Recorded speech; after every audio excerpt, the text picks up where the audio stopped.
Well, good morning. We are at an RV park near Crossville, Tennessee, and this is finishing up our third summer of RVing. We usually quit, got one or two more trips planned, and we usually put her up, winterize her about mid-November. We got into this thing, we were complete novices, but 3 years you learn a whole lot. Didn't know anything about RVs, but after 3 years found out that, man, it just seems that everybody's trying to scam everybody. It starts when you want to buy one, and we didn't have a clue how questionable a lot of RV quality was. Seemed like after COVID it just really went down, and probably starting to affect the industry quite a bit. Or some of the RV dealers you deal with, of course, they want to push as many through as they can and buy a used unit from them. They hide a lot of the issues and buy a new unit, especially the high dollar ones. They try to get you to sign a long term financing, and by the time you do that, get it paid for, it's about worn out. Then found out a lot of RV dealers are not that reputable. Some of them you read about that very high pressure type folks, you just kind of want to stay away from them. Then the other thing we found out is, seems like everywhere you go there's somebody trying to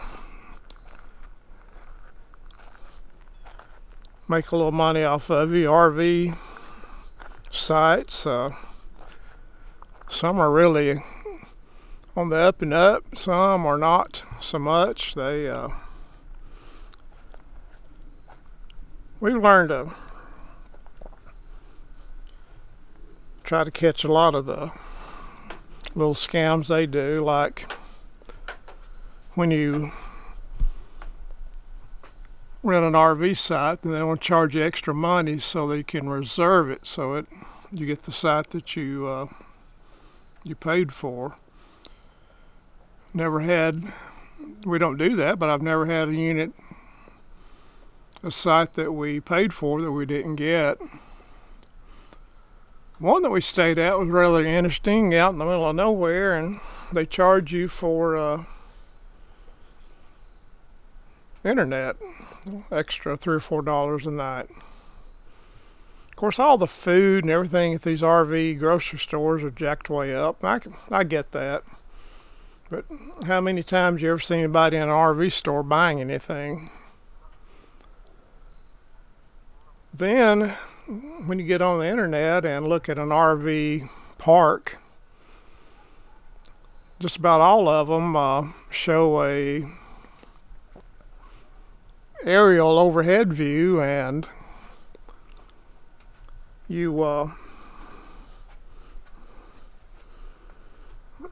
don't see the sites that closely.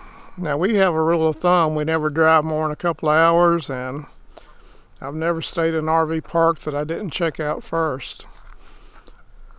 A lot of them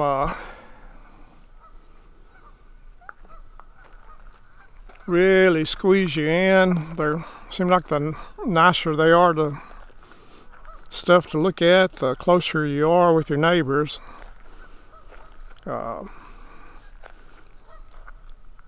Some places like this one, just, man, you're spaced out and everything's really nice, but some we've been in and literally you can almost reach out the door and touch the people beside you. That's what I used to wonder about. When you would get an RV site, they'd say, okay, do you have slide outs? And I thought, what difference does that make? But then when you get in these places that you're crammed in, and I guess you don't want your slide out hitting the person beside you. But it just seems like from start to finish, there's always somebody trying to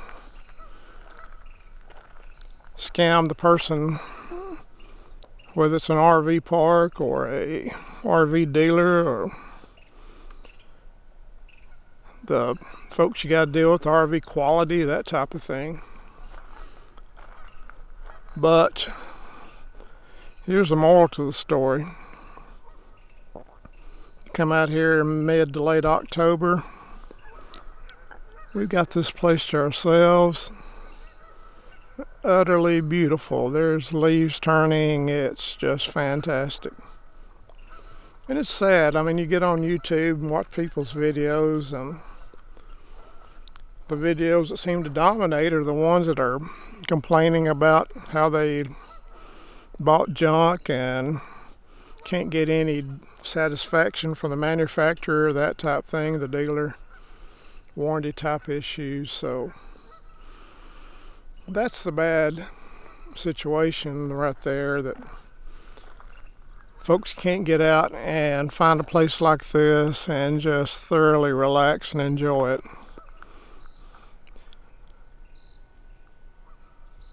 My goodness, it's really turning off pretty, but go and get into it with knowing what all you face. Check the units out thoroughly, quality, especially the high dollar ones. When we bought a little trailer, we've had a few issues I've talked about, but man, overall, there ain't much can go wrong with a little travel trailer. I feel sorry for the folks that get out into the big units and have all that trouble. But my goodness, get you a unit that's good quality and come out and get you some of this. Go head back and we'll talk to you in a little while. Lord, what if them ducks went over there and attacked them people?